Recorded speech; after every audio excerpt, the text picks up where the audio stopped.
Hello friends, स्वागत है आपका हमारे YouTube चैनल पे जिसका नाम है हॉरर।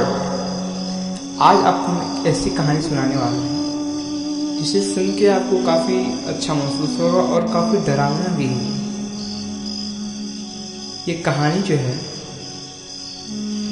मुझे एक मेरे फ्रेंड ही ने मुझे शेयर किया था, तो मैंने सोचा क्यों ना ये कहानी आपको बताया जाए। तो चलिए कहानी को जो हम स्टार्ट करते हैं। उससे पहले चैनल का कुछ इंट्रो।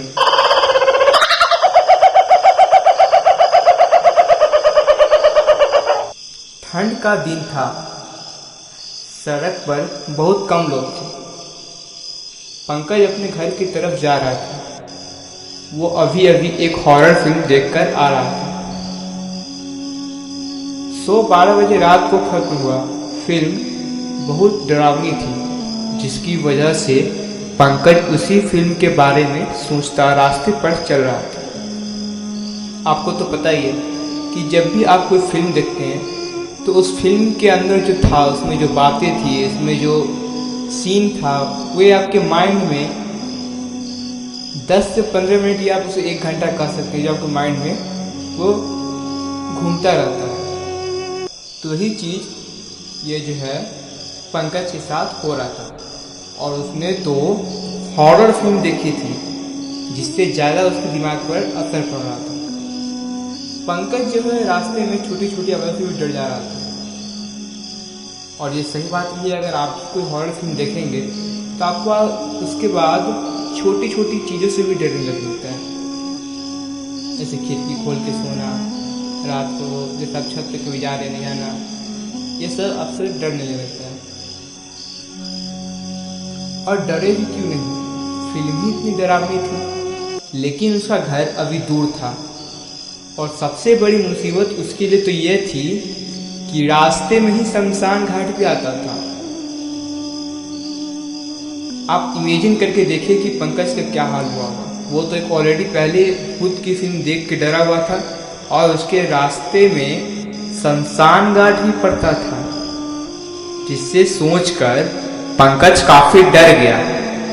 और वो सोचने लगा कि मैं घर कैसे जाऊंगा। और उसके घर का रास्ता अभी बहुत दूर था, और सबसे बड़ी मुसीबत उसके लिए बन गई थी कि शमशान घाट पे आता था। पंकज बार बार फिल्म के बारे में ही सोच रहा था, और साथ ही साथ ये सोच रहा था कि आगे शमशान घाट भी है और उसे कैसे पार करूंगा। यही सोचते सोचते शमशान के नजदीक पंकज पहुंच गया। हर तरफ घना कोहरा छाया हुआ था, क्योंकि भाई ठंडी थी, तो घना कोहरा होना तो जायज सी बात थी, और वो भी रात के 12 बजे। आप तो समझ ही रहे होंगे, जिसकी वजह से उसे कुछ साफ नहीं दिख रहा था। वो बस रास्ते पर चला जा रहा था। तभी शमशान का गेट आ गया। गेट देखते ही उसने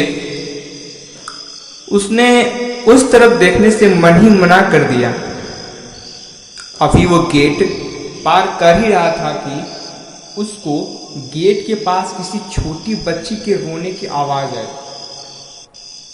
और वो सोचने लगा कि इतनी रात को भला ये छोटी बच्ची कौन है जो रो रही है।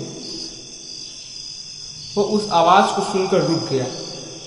उसने गेट की तरफ देखा, पर कोहरा होने की वजह से उसे कुछ साफ नजर नहीं आ रहा था, पर आवाज जो है वह लगातार आ रही थी। यह सुनकर पंकज थोड़ा डर तो गया था, लेकिन उसने उस बच्ची की मदद करने के लिए ये कदम उठाया और कोहरे में बच्ची को खोजने शमशान घाट की ओर चल पड़ा। पंकज को उस तरफ जाना ठीक नहीं लगा, इसलिए उसने आवाज लगाई। लेकिन पंकज को उस तरफ जाना ठीक नहीं लगा, इसलिए उसने आवाज लगाई, कौन है, कौन वहां पर रो रहा है। पर कुछ जवाब नहीं मिलने पर वह सोचने लगा कि कौन हो सकता है। बस रोने की आवाज़ ही सुनाई दे रही थी। पंकज को लगा क्या पता कोई बच्ची खो गई हो, इसलिए वो उस आवाज़ का पीछा करते हुए कब्रिस्तान की तरफ चला गया। अचानक उसकी नज़र एक विशालकाय पीपल के पेड़ पर पड़ी, जो कि रात के वक्त बहुत ही ज़्यादा खौफजदा कर रही थी। मैं जान रहा हूँ आज के वर्ड आपको काफ़ी थोड़ी सी हार्ड लग रही है, लेकिन कहानी भी उतनी ही मज़ेदार है। उसने देखा कि एक बच्ची फ्रॉक पहनी हुई है, जो ठीक उसी पेड़ के नीचे बैठी हुई है। उसी पेड़ के पास सिर को नीचे झुकाए अपने दोनों हाथों से चेहरे को ढकती हुई रो रही थी।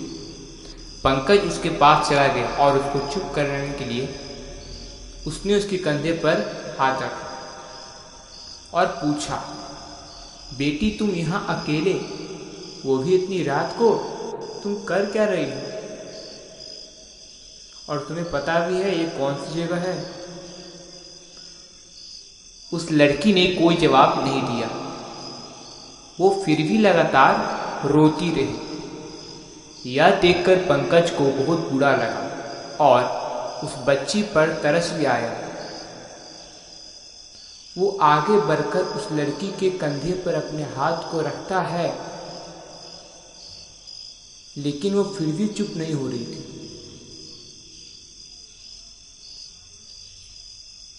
तब उसने देखा कि वो काफ़ी ज़्यादा ठिठुर रही थी, क्योंकि ठंड का समय था